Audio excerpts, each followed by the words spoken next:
আচলতে পদাতিক বুলি ক'লে আমাৰ মাজত কেনে অনুভৱ হয় সেয়া কথাই বুজাব নোৱাৰোঁ।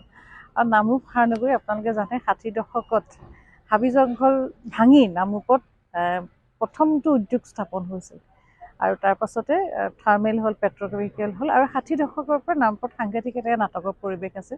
আমি পদাতিকৰ নাম লওঁতে প্ৰথমেই নাম ল'ব লাগিব নামৰূপত যিজন ব্যক্তিয়ে নাটকৰ পৰিৱেশ এটা সূচনা কৰিছে শ্ৰীযুত অখিল চক্ৰৱৰ্তী ছাৰ।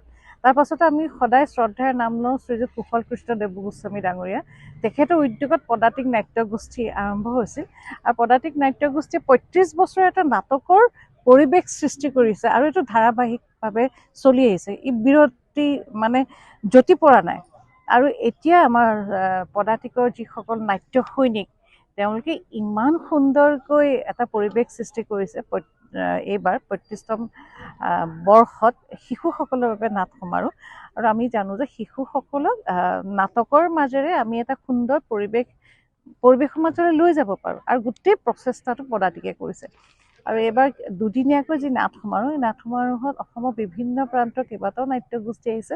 মই ভাবোঁ বৰ্তমান সমাজত চাৰিওকাষৰ শিশুসকলৰ মানসিক যি অস্থিৰতা সেই পৰিৱেশত কিন্তু পদাতিকৰ এই প্ৰচেষ্টা অতি প্ৰশংসনীয়। আৰু মোৰ চৈতন্য আছে চৈতন্য কোঁৱৰ মই সদায় তেওঁক এজন শিক্ষক বুলি সন্মান কৰোঁ কাৰণ তেওঁ বিদ্যালয়ত শিক্ষকতা কৰাৰ লগে লগে সমাজত এজন শিক্ষকৰ যিখিনি ভূমিকা সেই ভূমিকাখিনি ইমান ধুনীয়াকৈ পালন কৰি পদাতিকক আগবঢ়াই লৈ গৈছে। আমি খুব আশাবাদী আচলতে পদাতিকে অসমৰ নাট্যক্ষেত্ৰত বিগত ৩৫টা বছৰে বহুকেইখন নাটক দিছে, বহু নাট্যশিল্পীক সৃষ্টি কৰিছে, নাটকৰ সৈনিকক সৃষ্টি কৰিছে আৰু এটা বাতাবৰণ সমাজলৈ লৈ অনাটো বহুত ডাঙৰ কথা। অসমৰ স্বাৰ্থ জুবিন গাৰ্গ আমি সকলোৱে জানে তেওঁৰ যি মহাপ্ৰয়াণ ঘটিছে সেই তেওঁৰ জন্মৰ পৰা মৃত্যুলৈকে গোটেইখিনি সামৰি পেলাই চৈতন্য কোঁৱৰৰ ৰচনাৰে আমি এখন তথ্যভিত্তিক আমি সংগীতালক্ষ্য এখন তৈয়াৰ কৰি উলিয়াইছোঁ। মই ময়ূৰাক্ষী মঞ্চ সেইখন পৰিচালনা কৰাৰ প্ৰয়াস কৰিছোঁ। আশা কৰোঁ আমাৰ দৰ্শকবৃন্দই সেইখন চাই ভাল পাব। সেয়েহে আমি সকলোকে সেই যিখন আমাৰ তথ্যভিত্তিক সংগীতালক্ষ্য ইউকেলিপ্টাছ সেইখন চাবৰ বাবে আমি অনুৰোধ জনাইছোঁ।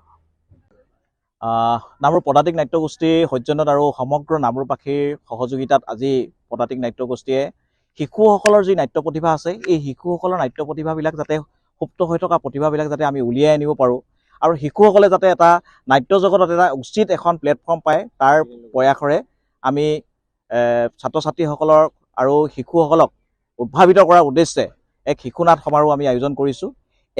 ৮টা দলে এই প্ৰতিযোগিতাত অংশগ্ৰহণ কৰিছে আৰু অসমৰ বছা বছা উৎকৃষ্ট বিশ্বনাথৰ পৰা আৰম্ভ কৰি একেবাৰে গুৱাহাটীলৈকে আৰু তিনিচুকীয়ালৈকে নামৰূপৰলৈকে এই সমগ্ৰ কেইবাটাও ৮টা দলে আমাক ইয়াত অংশগ্ৰহণ কৰিছে আৰু অতি প্ৰতিভাবন্ত শিশু আমি ইয়াত দেখিবলৈ পাইছোঁ, প্ৰতিভাবন্ত আমি অভিনেতা অভিনেত্ৰী আমি দেখিবলৈ পাইছোঁ। সমান্তৰালকৈ এই নাট সমাৰোহৰ লগত সংগতি ৰাখি আমি আমাৰ সদ্য প্ৰয়াত আমাৰ প্ৰাণৰ শিল্পী জুবিন গাৰ্গ দেৱৰ এটি শ্ৰদ্ধাঞ্জলি কাৰ্যসূচী আমি ৰাখিছোঁ। ইয়াত ৰাতিয়ে দিনে আমাৰ শ্ৰদ্ধাঞ্জলি কাৰ্যসূচী চলি থাকে। গীত মাত কবিতাৰে তেওঁলোকক আমাৰ হাত থপগৰাকীলৈ সমগ্ৰ নামৰূপবাসীয়ে এক শ্ৰদ্ধাঞ্জলি অনুষ্ঠান ৰাখিছে। তাৰ লগতে এটা লাইভ পেইণ্টিং শ্ব' আমি ইয়াত কৰিছোঁ।